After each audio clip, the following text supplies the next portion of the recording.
यहोवा देवबाप जगावर राज्य करण्यासाठी कधी येईल त्या दिवसाविषयी व त्या घटकेविषयी कोणालाही ठाऊक नाही. आकाशातील दूतांनाही नाही व पुत्रालाही नाही, तर यहोवा देव बापालाच ठाऊक आहे, असे येशू ख्रिस्त स्वतः म्हणतो.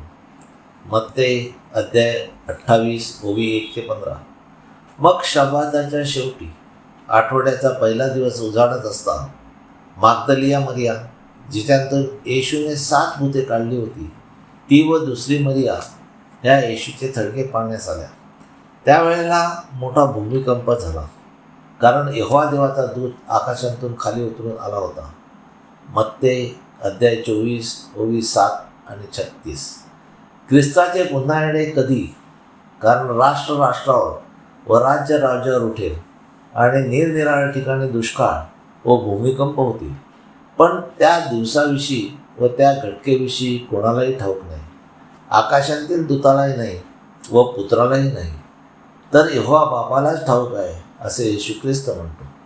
मलाकी अध्याय 4 ओवी 1-3. कारण पहा, तो दिवस येत आहे, तो भट्टीसारखा जळतो आणि सर्व गर्विष्ठ व सर्व दुष्कर्म करणारे धसकट होतील.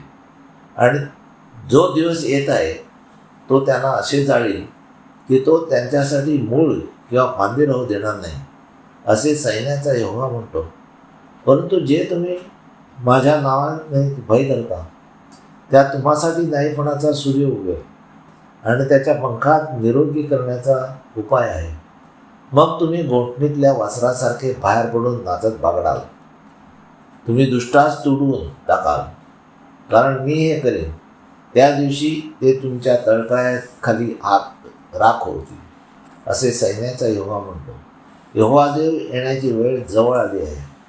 यहोवा देवबाप स्वतः पृथ्वीवर राज्य करण्यास येणार आहे. आज जगात पाप वाढले आहे. जगभर धरणीकंप होत आहेत. गेल्या आठवड्यामध्ये धुळे, भुसावळ या जिल्ह्यामध्ये सरासरी तापमान 44 ते 45 डिग्री सेल्सिअसपर्यंत होते. उष्णता वाढली आहे, ती पर्यावरणामुळे नाही, तर जगाचा निर्माणकर्ता यहोवा देव यांच्या नावाला व त्याला जग विसरल्यामुळे हे होत आहे. परंतु आज धरणीकंप कसे होतात त्याबाबत वैज्ञानिक म्हणतात, भूगर्भामध्ये साटिंग फॉल्ट असतात. या 2 फॉल्टमध्ये इतर अनेक फॉल्ट्स लाईव्ह असतात. अशा परिस्थितीत एक फॉल्ट सक्रिय झाल्यामुळे दुसरा फॉल्ट देखील सक्रिय होऊ शकतो आणि त्यामुळेच भयंकर भूकंप होण्याची शक्यता असते. परंतु तसे नाही, तर यहोवा देवाकडून स्वर्गातून जे अग्नीवाले दूत ते पृथ्वीवर पाप जास्त झाल्यामुळे नाशाकरिता पाठवले जातात, त्यामुळे धरणीकंप होतात. आकाशातील दूताने येशूच्या थडग्यावरचा मोठा धोंड होता तो बाजूला लोटून देऊन त्यावर बसला आणि त्याचे स्वरूप विजेसारखे होते व त्याचे वस्त्र बर्फासारखे पांढरे होते. त्याला पाहून त्या थडग्यावर पहारेकरी ठेवले होते ते त्याच्या भयाने थरथर कापून मेलेल्यासारखे होऊन खाली पडले.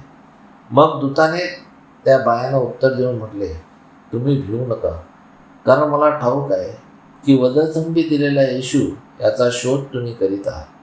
परंतु तो येथे नाही, कारण त्याने जसे सांगितले होते त्याप्रमाणे त्याला यहोवा देवाने उठवले आहे.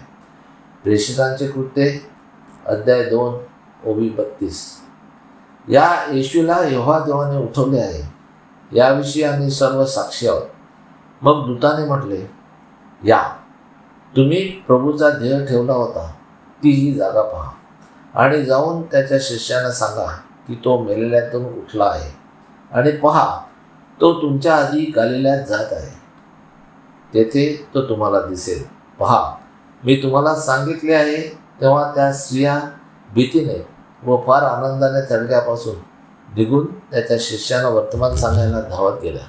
मग पहा, येशू त्यांना भेटला व म्हणाला, आनंद करा. त्यांनी जवळ येऊन त्याचे पाय धरले व त्याला नमन केले.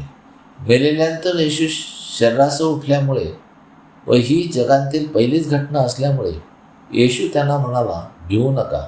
जा, माझ्या भावांना सांगा की त्यांनी गलिलायात जावे, म्हणजे मी त्यांना तेथे दिसेन.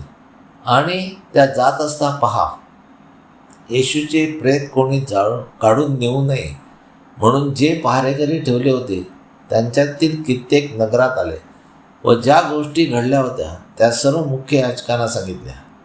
तेव्हा याजकांनी वडिलासहित एकत्र जाऊन मसलत केल्यावर त्या शिष्यास पुष्कळ पैसा दिला.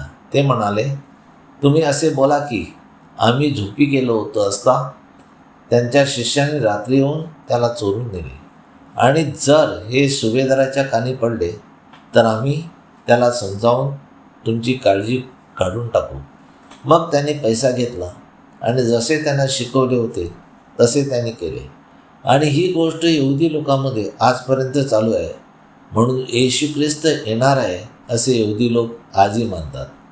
यहोवा देवाने जसे येशू ख्रिस्ताला सांगितले होते की मनुष्याच्या पापासाठी तुला दुःख सहन करावे लागेल व आपला प्राण द्यावा लागेल, त्यानंतर 3 दिवसानंतर तुला शरीरासह उठवले जाईल, त्याप्रमाणे यहोवा देवाने त्याचा दूत पाठवून थडग्यावर असलेली मोठी धोंड बाजूला करून त्यावर तो बसला आणि येशू ख्रिस्ताला शरीरासह उठवून बाहेर काढले.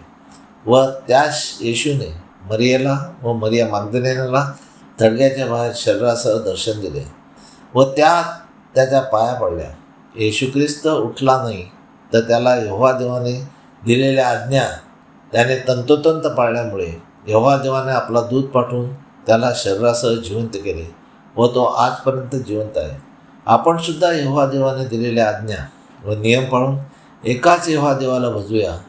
तसेच आपल्या विनंत्या व अडचणी आपला प्रभू येशू ख्रिस्ताच्या द्वारे यहोवा देव बापाकडे मांडूया, म्हणजे आपल्या विनंत्या तो मान्य करील. हालेलुया, आमेन. यहोवा देवाचा सेवक Anthony John Perera builder. Praise God.